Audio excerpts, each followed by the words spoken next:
വിലക്കയറ്റം ഓരോ കുടുംബങ്ങളെയും നന്നായി ബാധിച്ചിട്ടുണ്ട്. കുടുംബ ബജറ്റിന് ഇളക്കം തട്ടിയിട്ടുണ്ടെന്നാണ് ഓരോരുത്തരും പറയുന്നത്.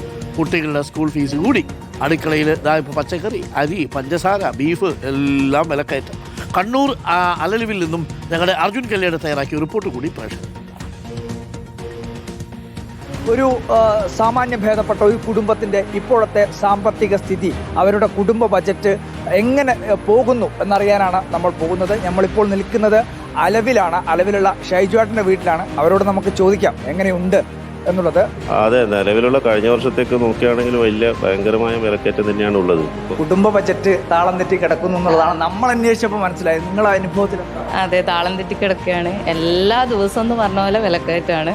ഗ്യാസിനൊക്കെ ഭയങ്കരം. ഓരോ മാസവും ഗ്യാസ് ബുക്ക് ചെയ്ത സമയം അടുത്ത തവണ വരുമ്പോൾ 20-30 രൂപയോളം കൂടി വരികയാണ്. ഒരു കാര്യങ്ങൾ ഓർമ്മശക്തി എന്തുണ്ടെന്നും കൂടി ഒന്ന് പരീക്ഷിക്കാം. കഴിഞ്ഞ തവണ ഏകദേശം ഇതേ സമയത്ത് വിഷുവിന്റെ സമയത്തൊക്കെ ഗ്യാസിന്റെ വില എത്രയാണെന്ന് ഓർമ്മ? 700 സംതിങ് ആണെന്ന് തോന്നുന്നു. നോട്ട് ചെയ്യാൻ പറ്റാറില്ല, കാരണം ഓരോ ദിവസവും ഇതിങ്ങനെ മാറിക്കൊണ്ടേ ഇരിക്കുന്നതാണ്. ഇത്തവണ ഇപ്പോൾ ഏറ്റവും അവസാനം വാങ്ങിയത് 1020 രൂപയാണ്. 20 സത്യം പറഞ്ഞു കഴിഞ്ഞാൽ ഒരു ഏകദേശം ഒരു 100-300 രൂപയുടെ വർധനവ് ഒരു വർഷത്തിനിടയിൽ ഗ്യാസിന്. അതെ, 2 മാസം കൊണ്ട് തന്നെ 870 ഉള്ളത് ഈ തവണ കഴിഞ്ഞ മാസം വാങ്ങിക്കുമ്പോൾ 1020 രൂപയാണ് വാങ്ങിച്ചത്. പിന്നെ പച്ചക്കറി എല്ലാത്തിൻ്റെയും വില ഡെയിലി കൂടി വരികയാണ്. ഓരോ സ്കൂളിൽ ഇപ്പോൾ വണ്ടിയിലാണ്, അത് സ്കൂളിലെ അല്ല പുറത്തുള്ള ഒരു വാനാണ്. പക്ഷെ അതിനെല്ലാം വില എല്ലാവരും ഓരോ കൊല്ലം കഴിയുന്നതിന് കൂടുന്നുണ്ട്. വില എല്ലാത്തിനും കൂടുന്നു. അവർക്കും കൂട്ടാതിരിക്കാൻ കഴിയില്ല. അവർക്കും ജീവിക്കണമല്ലോ.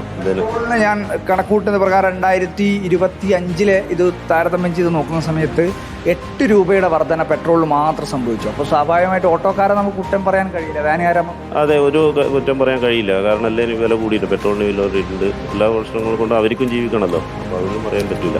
ഇതിനാനുപാതികമായിട്ട് വരുമാനത്തിന് വർധനയുണ്ടോ? ഒരു വർധനവും ഇല്ല. യഥാർത്ഥത്തിൽ എല്ലാവരും കഷ്ടപ്പെടുക തന്നെയാണ് ചെയ്യുന്നത്. കാരണം വരുമാനം നമുക്കെല്ലാം ഒരു നോർമൽ വരുമാനം തന്നെയാണ് എല്ലാവർക്കും കിട്ടുന്നത്. അതേസമയം സാധനത്തിനൊക്കെ നല്ല രീതിയിൽ വില കൂടുന്നുണ്ട്. ശരിക്കും ജീവിക്കുക എന്നുള്ളത് ബുദ്ധിമുട്ട് തന്നെയാണ്.